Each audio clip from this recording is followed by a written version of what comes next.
Hello' everyone, নমস্কাৰ। আজি আকৌ নতুন এটা ভিডিঅ' লৈ আপোনালোকৰ ওচৰত আগবাঢ়িছোঁ। এয়া মই মাক থ'বলৈ আহিলোঁ আজি। এয়া মায়ে এতিয়া বাৰীত সোমাই পেলাই নেফাফু ছিঙি আছে। নেফাফু আগবিলাক এতিয়া চ'তমহীয়া নেফাফুৰ আগ খোৱা মজাই বেলেগ। সেইবাবে নেফাফু আগ ছিঙি আছে মায়ে কৈছে ইমানবিলাক হ'বনে বুলি মোক সুধিছে। হৈ যাব, এয়া বহুতখিনি হ'ব। আৰু আজি আমি দুজনহে আছোঁ, দুজনেই খাম। এইবিলাক নেফাফু আগ মায়ে ছিঙি পেলাই দিলে এতিয়া লগালগ। দেখিছে নহয় কিমান গাল হৈছে। নেফাফু আগ খাবলৈ খুবেই ভাল লাগে এইটো মাহত, বিশেষকৈ চ'ত মাহত নেফাফু আগ খাবলৈ বিৰাট মিঠা হয়। ট্ৰাই কৰিব আপোনালোকে।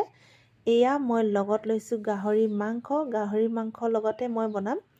আৰু তাৰ লগত লাগিব মোক এয়া মছলাবিলাক।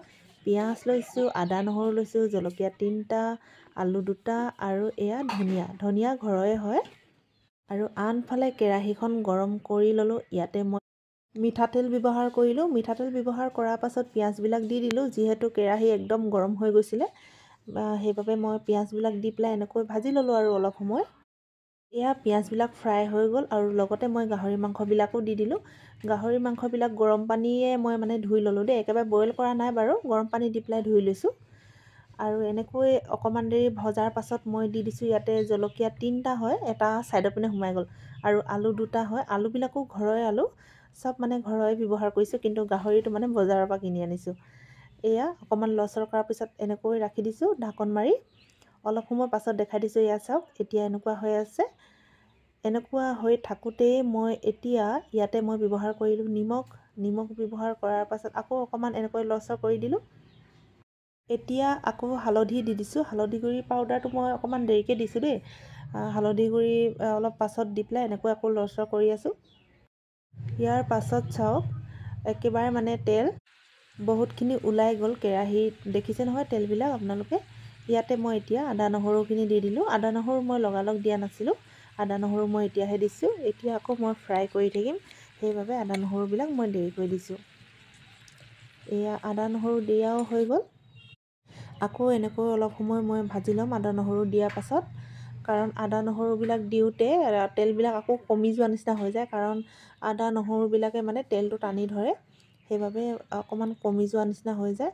এতিয়া এনেকৈ লৰচৰ কৰি থাকিম মই, আকৌ অকণমান দেৰি ভাজি ল'ম। কাৰণ আদা নহৰুৰ পৰা তেলখিনি এৰিব লাগিব, সেইবাবে এনেকৈ ভাজি পেলাইছোঁ। এয়া অলপ সময় পাছত চাওক একেবাৰে তেল ওলাই আহিলে আৰু আদা নহৰু ভালকৈ লাগি গ'ল মাংসত। আৰু ইয়াত মই কৈ দিছোঁ বেলেগ মছলা মই একো ব্যৱহাৰ নকৰোঁ, যিহেতু পাত চব্জি ব্যৱহাৰ কৰিলে মই মছলা ব্যৱহাৰ নকৰোঁ। আৰু এতিয়া এই নেফাফুবিলাক ইয়াতে দি দিছোঁ। যিহেতু মোৰ কেৰাহীখন একদম নিচেই সৰু হৈছে, সেইবাবে নেফাফুবিলাক চাইডে পৰি যোৱা নিচিনা হৈ গৈছে। কিন্তু পাছতকৈ আকৌ মিলি যাব, পাত হয় যিহেতু কমি যাব। আপোনালোকে দেখা পাব চাব দেই, অলপ পাছতে একেবাৰে কমি যায়গৈ। এতিয়া কিন্তু লৰাবলৈ অকণমান অসুবিধা হয়, কাৰণ ফুলি আছে বস্তুটো, পাতবিলাক ফুলি আছে। এয়া এনেকুৱা হৈ গৈছে, দেখিছে নহয় এতিয়া কমি আহি আছে। আৰু মই এনেকৈ দি দিছোঁ পাতবিলাক। খুব ভাল লগা এটা ৰেচিপি হয়। আপোনালোকে নেফাফুবিলাক মাংসৰ লগত নাখায়, এনেকৈও ফ্ৰাই কৰি খাব পাৰে। বিনা তেল দি পেলাইও এনেকৈ বহুতে ফ্ৰাই কৰি খায়, আৰু নহ'লে তেল দি পেলাইও ফ্ৰাই কৰি খায়। আৰু কিছুমানে এনেকুৱাকৈ আলুৰ লগতো ভাজি খায় বাৰু। যেনেকৈ আপোনালোকৰ পচন্দ হয় তেনেকৈ আপোনালোকে বনাই খাবলৈ পাৰে। মই কিন্তু এনেকৈ বনাই খাইছোঁ মাংসৰ লগত। মই কিন্তু কেতিয়াবা আলুৰ লগতো ফ্ৰাই কৰি খাওঁ বাৰু। এয়া দেখিছে পাতবিলাক একেবাৰে কমি আহিলে। এতিয়া প্ৰথমতে একগাল দেখাইছিলে, একেবাৰে কমি আহিল।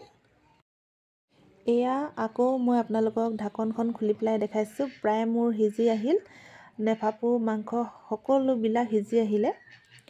আপোনালোকেতো জানেই বাৰু নেফাফুৰ বহুত ঔষধি গুণ আছে।